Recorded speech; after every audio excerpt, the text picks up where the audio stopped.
Hello বন্ধুরা, শ্রাবণ মাসে কে কে শিবের পুজো করো? তো আমরাও উপোস করব বলে আমি আমার মনের মানুষ আর জেনি বিড়াল চলে গেছিলাম একটু বাজারে ঠাকুরের জন্য ফল কিনতে।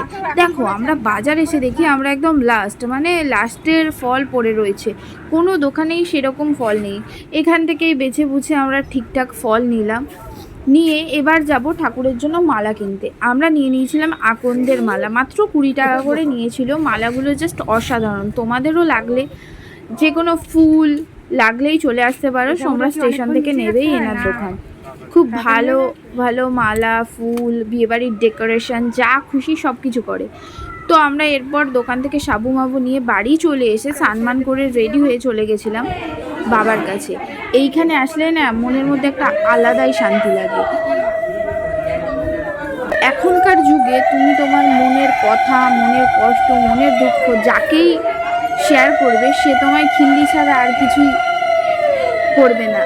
কথায় আছে না যে হাসো সবার সামনে কিন্তু কাঁদো দরজা বন্ধ করে।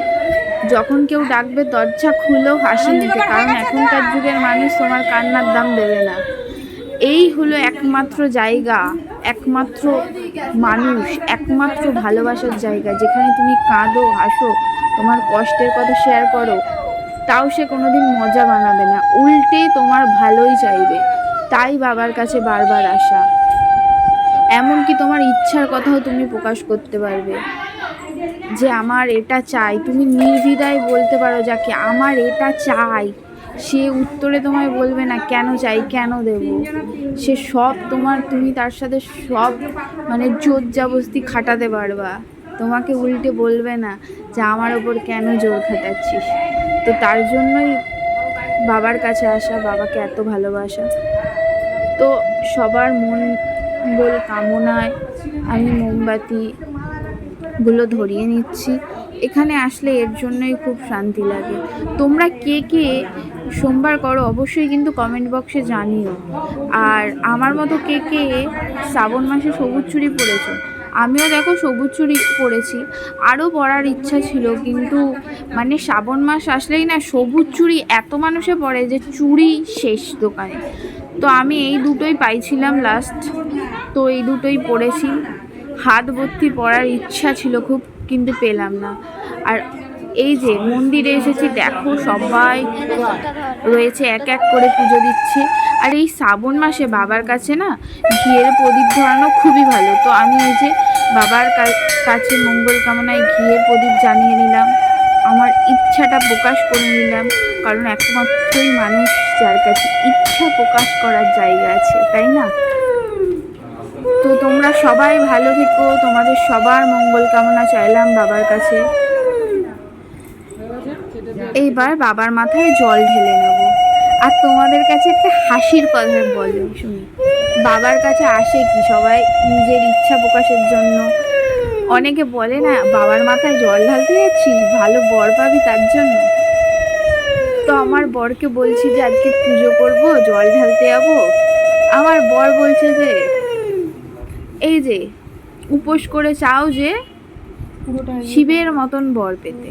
তো শিব তো গাঁজা খায়, গাঁজা খেয়ে পড়ে থাকতো, এবার তার মতো বর চাইছো? ঘন্টাটা বাজাও না, গাঁজা মদ খেলেই দোষ? ঘন্টাটা এটাও হাসি লাগে শুনতে, তাই না?